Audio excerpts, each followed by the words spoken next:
Nyako Ramogi odhiambo machielo majaber mar wuok ticha mabende koro wakelo ni weche manyien mag Rameny Piny. Gin weche mang'iyo ni mago mosetimore odiechieng' mangima nyako Ramogi.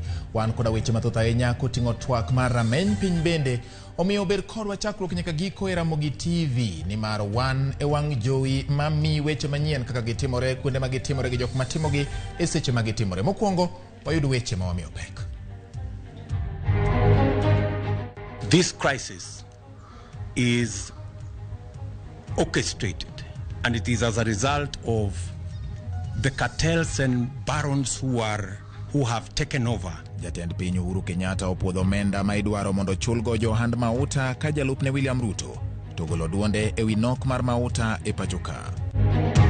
Jotelo ma pachoka kod jopiny ywago mosenindo Padi Ahenda ma en jambetre mar Kenya e piny Qatar. I am not seeing much construction. They only need to construct one extra classroom.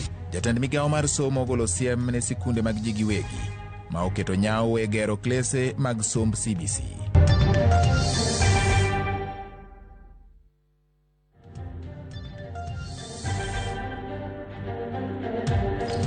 Nyako Ramogi yarwakni machiegni mar yudo weche manyien adimba kokalo e Ramogi TV. Nyinga en George Bati. Jaloko marwa e thuolo ni duto dhi bedo Chris Ogembo. Nyako Ramogi kawachako twang'iyo mago motende koda weche mag Mauta mabendo osebedo ka kelo midhiero e pacho kamoro ni geno koro nitie ne oganda jo Kenya ni nok mar Mauta ma okwako Kenya nyalo rumo machiegni ni ma bang' jatend piny Uhuru Kenyatta chuoko ke kendo bende puodho bajet mabalang' ma oriwo koda ka omenda maromo siling bilion 34 ma owinjore gagodo midhiero makamano.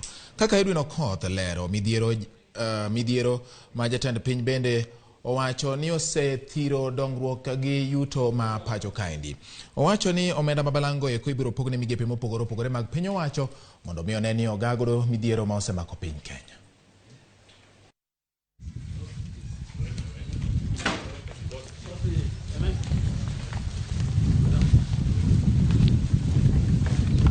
Yep.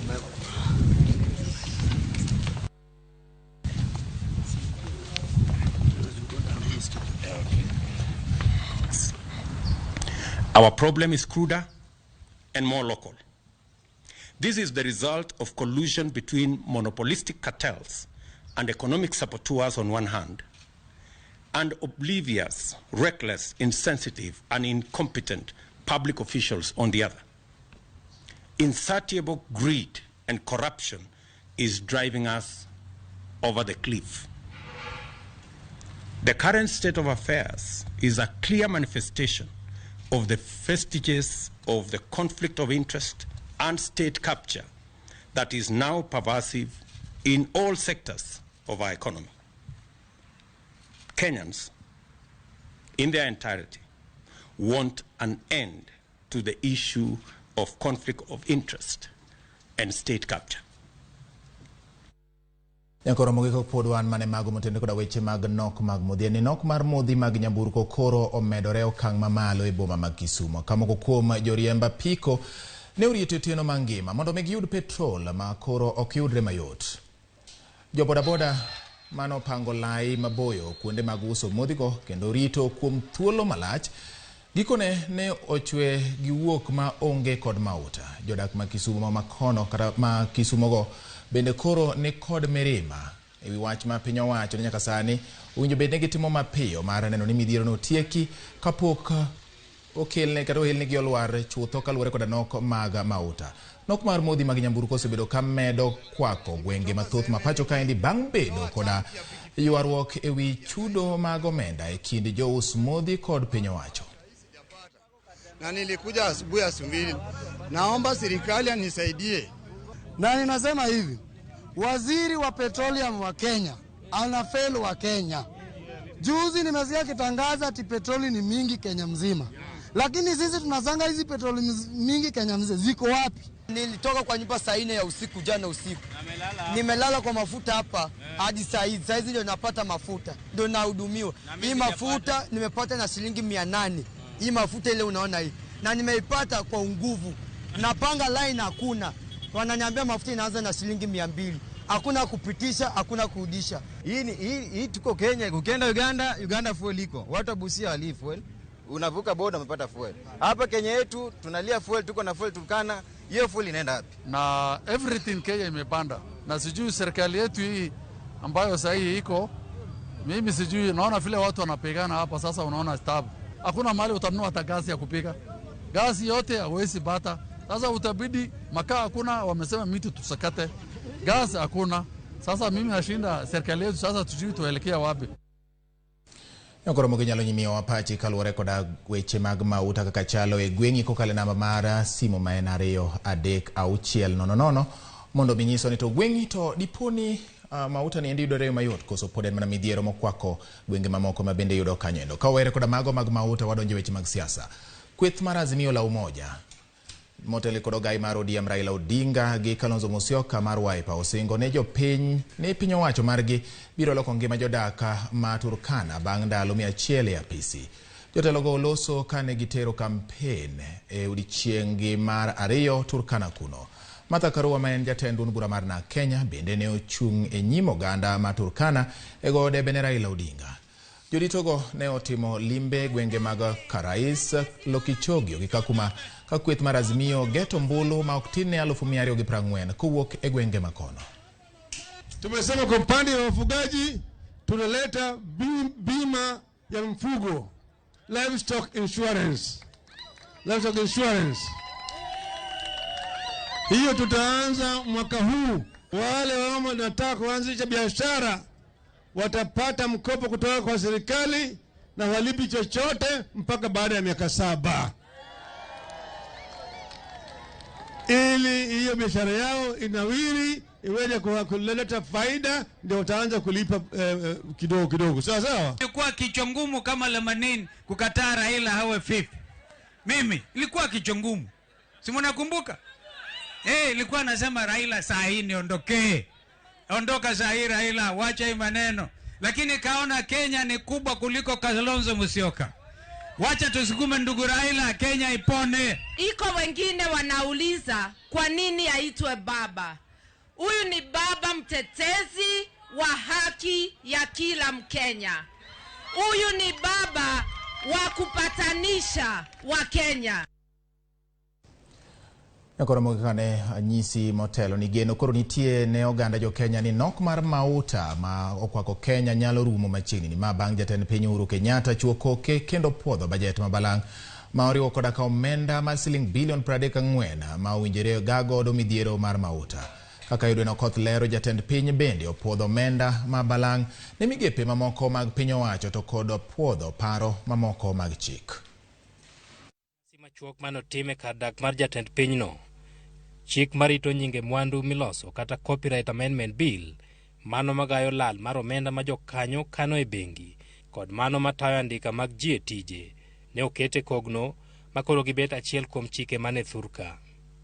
Uhuru bende ne oketo koke paro mar chik matayo pok mar bajet mambalang' kata the 2022 Parliamentary Appropriation Bill ma bende ong'ere kaka the Supplementary Budget. Ma koro golo omenda maromo bilion 139.7 mondo konye migepe mopogore opogore.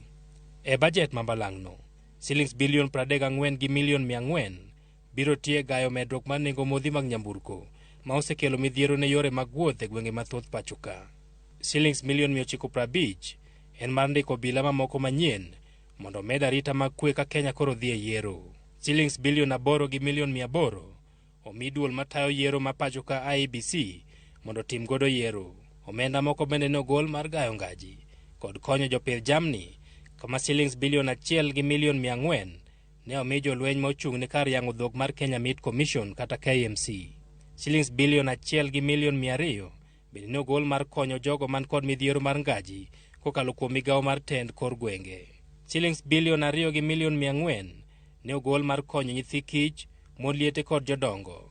E migawo mar somo, duol mandiko jopuonje kata TSC ne omi silings bilion 6 gi milion 900 mar ndiko, tiego kod chulo jopuonje. Silings bilion 2 bende nomi migawono mar gero kilese mag jopuonjre. Omenda ma jiwo dongruok mar kor gwenge mong'ere kaka CDF bende ne omed gi siling bilion 4 gi milion 900 e bajet mambalang'no. Edwin Okoth, Ramogi TV, Nairobi. Migepe mopogore opogore mag piny owacho keto wiye gi kanyakla mare ni gikedo koda midhiero motenore koda weche mag yiero. Jodito mag bede migepego ne oromo kawuono mar timo lalruok ewi yierono, mano koriwo apisas mag duol mar IEBC, ogai mar jomin buche, ogai mar bad migawo mar doho e kind mamoko. Chris Owino nigi ler ewi wachno. Ndalo 167 to oganda mapacho kae dhi e debe, migepe mopogore opogore osechako keto wiyegi kanyakla mar timo ikruok malong'o mar neno ni yiero mar dwe mar 8 otim e yo maratiro. E romo mane okelo kanyakla migawo mar doho, apis mar jamin wach, jolony e weche motenore kod yiero, duol mar IEBC e kind mamoko, ne nitie yierruok ni bede mag piny owacho duto nyaka ti kanyakla mar miyo jopiny duoko maratiro. IEBC acknowledges the critical role played by other stakeholders. We at the election management body, but we can't do this on our own.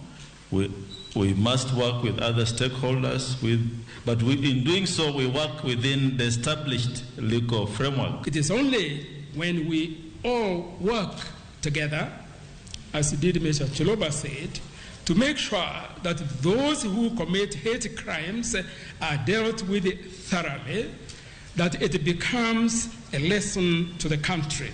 Jakom IEBC Wafula Chebukati onyiso romo ma kawuono ni duol mare oseketo ikruok duto mar miyo jogo ombulu yiero maratiro kendo kawo okang' mager ne jogo maketho chike mag yiero. We gazetted the election date on the 20th of January this year.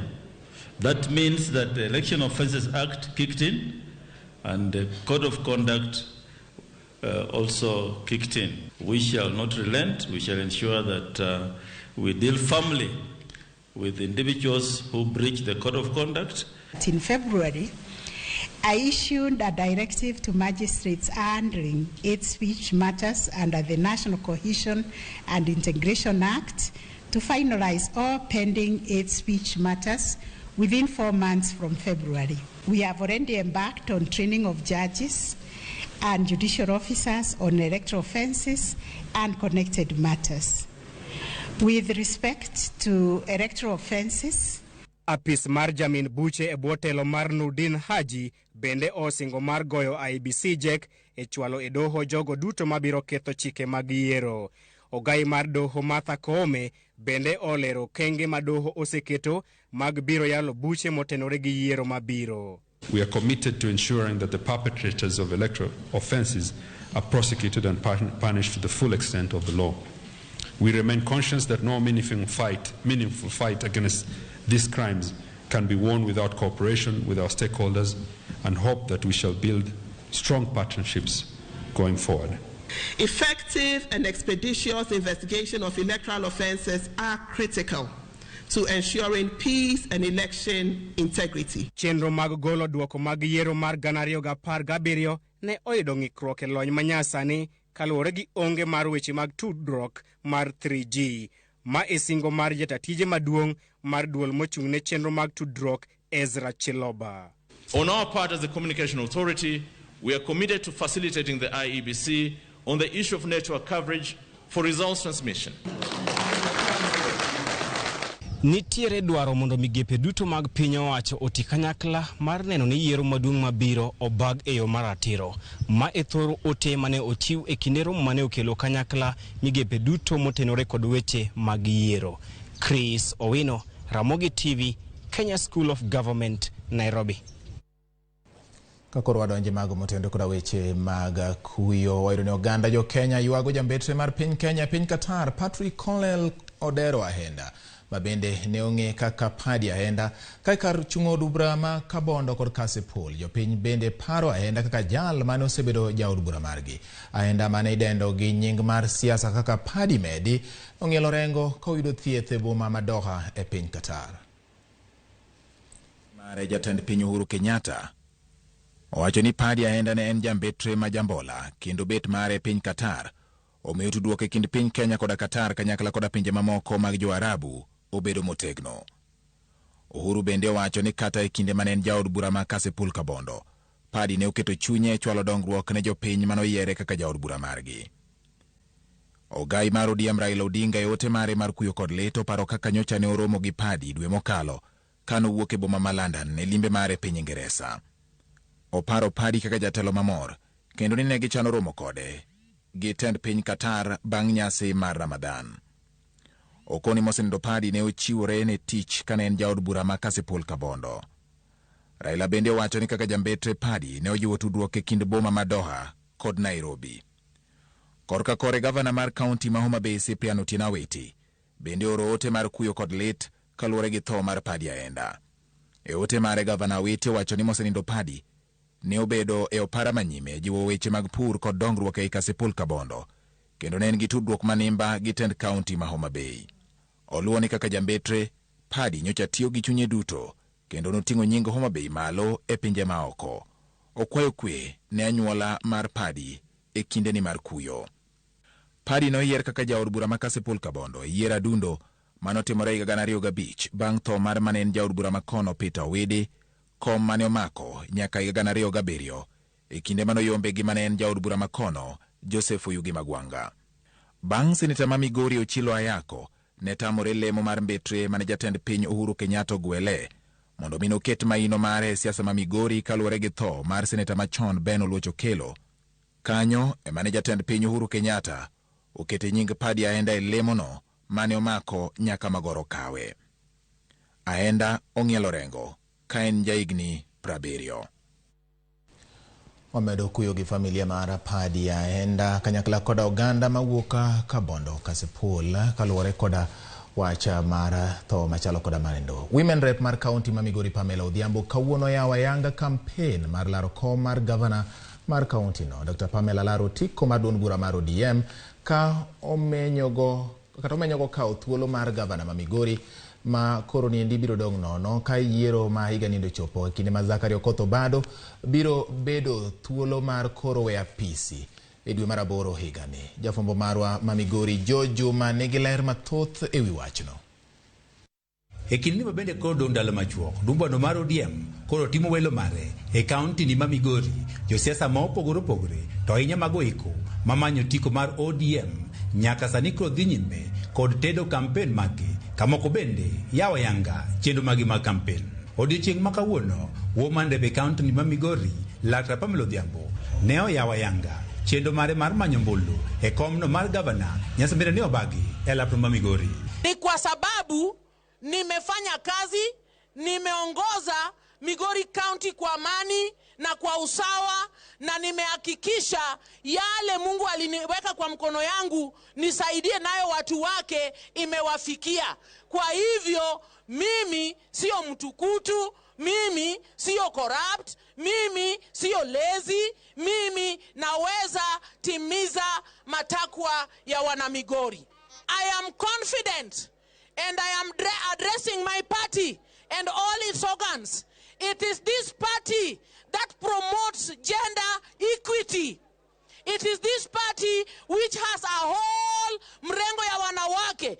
Nyasi ni ochope ko jotelo mopogore bede kwa margi maduong'. Eni mondo koro mimine thuolo ko mag telo yiero mabede biro ni. Niweka target ya kusema tunataka wamama 10 wachaguliwe kama gavana.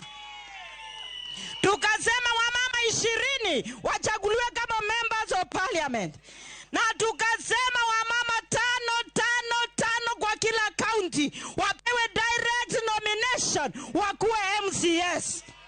Kwa sababu kupata 2/3 imekuwa na shida sana Kenya. Kwa hivyo target yetu tumeweka kama strategy ya kuhakikisha wamama wamechaguliwa. Mimi nimekuja kusema what a man can do, a woman can do better. A women rep is an affirmative seat ambayo inapatia wamama nafasi tuone ile kazi ambayo wakina mama wanaweza fanya. Woman rep ni county ma Migori Dr. Pamela Odhiambo mane yawa yanga chenro mag campaign ne okunu partner mar ODM ne kabe to miyo tikno manyalo dia.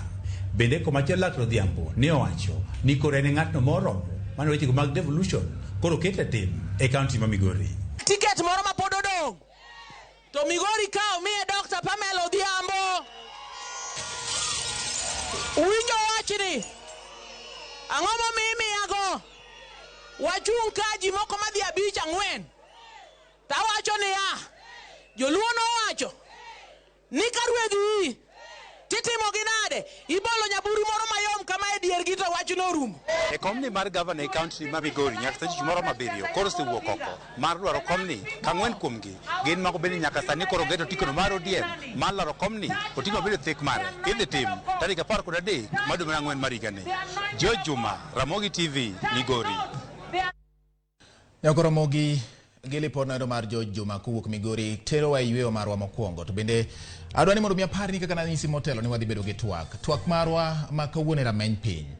Wadhi bedo gi gavana mar kaunti ma Migori Zachary Okoth Obado mondo mi onyiswa ni to chal mar dongruok e kaunti ma Migori chalo nade nyaka gi sani endi. Dong dweche manok kende to koro wuok apisi. Ginang'o gini mosetimo, ginang'o gini ma samoro neno ni kaber to winjo notiko kapok thuolo mare mar wuok apisi oromo. Nyako Ramogi wakaw yweyo ka waduogo nitiere weche mamoko mathoth kokalo e Ramogi TV.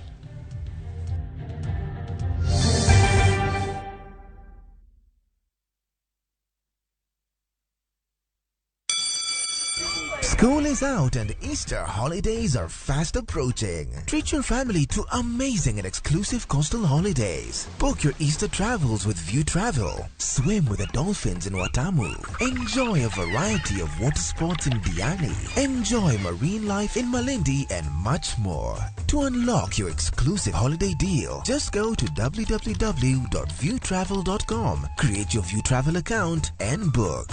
For more information, reach us at connect@viewtravel.com. View Travel. Dream. Explore. Discover.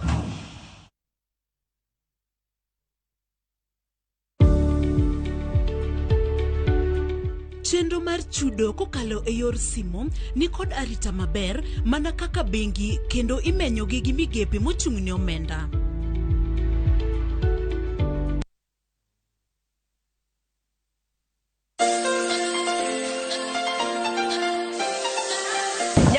Tedo wang' ni okelo wa nyaka e nam lolwe. Aseketo chumbi, koro kadwa chumbi kendo. Suya mar chiemo mamit ma watedo e chenro ni biro goli kamoro ma intie Kisumu koda ka counties mamoko. Kik ibed mabor kata matin. Mane yaki swere maber.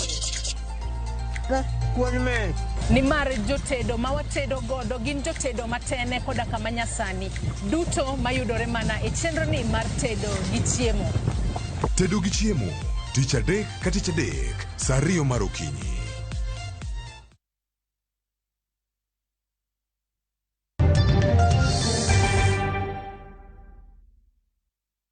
Machiegni kendo Nyako Ramogi jwang'e weche wa manyien mag Rameny Piny. Jatend migawo mar somo George Magoha okwayo sikunde ji giwegi mondo mak motegno wach mar gero klese mag lai manyien mar somo mar CBC. Magoha okone kwan klese mag CBC ma osegere sikunde mag ji giwegi pod nok. Lipota marwa Judith Omondi ni kod mathoth. Magoha maniloso e kinde mar puodho klese mag lai manyien mar somo CBC e kaunti ma Kiambu okoni mae saa mar neno ni sikunde mag ji giwegi bende ogero klese gi kaka piny owacho osebedo katimo e sikunde mamoko. I want to take this opportunity to once again urge the private school owners of this country to get a little bit serious and invest in junior secondary schools. I am not seeing much construction. They only need to construct one extra classroom, and it would be important that they do it on time so that we are able to inspect and accept that. Okoni nyaka sani piny owacho osetemo gero klese moromo kendo geno margi en gero klese ma 10,000 e okang' mokwongo. Globally we have constructed close now to 5,000 classrooms, but we are aware my target is to get 10,000 classrooms by the end of July.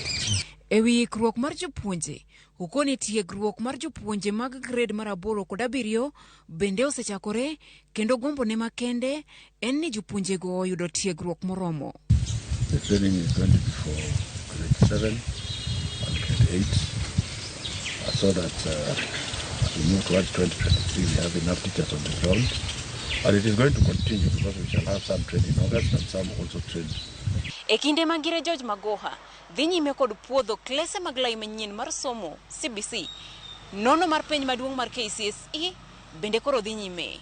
In terms of the KCSE examination multi-purpose We are doing extremely well. We intend to open schools just before the end of this month, and therefore we are hoping that the results will be out before then.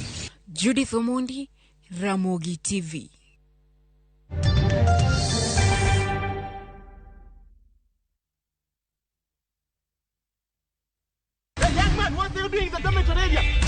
When it comes to school movies, School Flicks is a big time. Get a taste of local drama. Stick to the story, sir. Thrillers. If you don't repent, it will rain fire. And experience raw talent from schools around Kenya. Embrace Kenyan. Watch Kenyan. I saw someone who looked like me. School Flicks on View Sasa.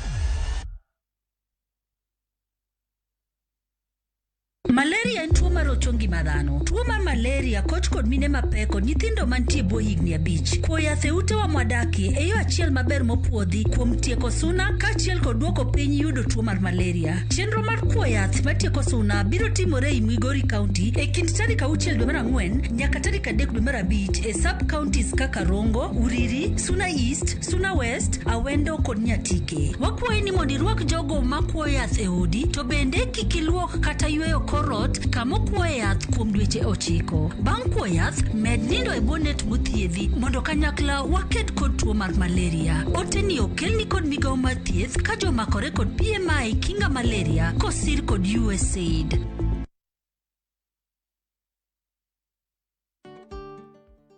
Beng'eyo ni janyiewo nigi ratiro mar duoko mwandu ne jauso mondo losi kaponi mwandu no nigi kasoro ma en owuon emokelo.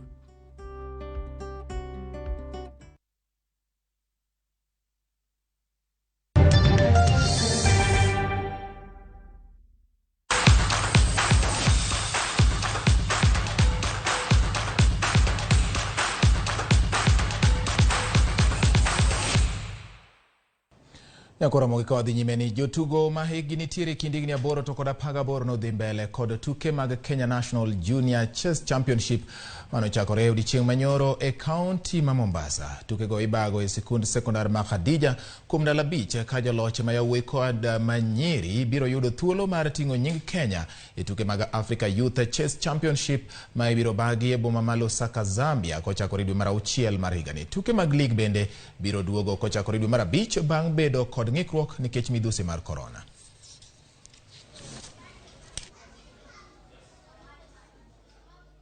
We have the Africa Youth Chess Championship that will be held in Zambia. So from here we're going to get a team that is going to represent Kenya in Zambia.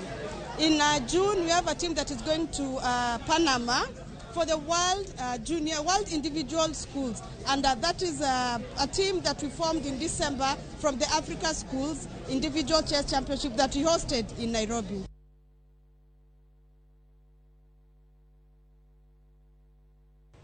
E pinje maoko kocha ni Pedro Gonzalez Lopez mong'ere kaka Pedri nobedo kod tugo maber ne klab mar Barcelona ka jatugo no mawuok e piny mar Spain noloyo gol makende ne kindgi koda klab mar Sevilla. Gol mar Pedri manoyudore dakika mar 72 kendo konyo klab mar Barcelona yudo points 3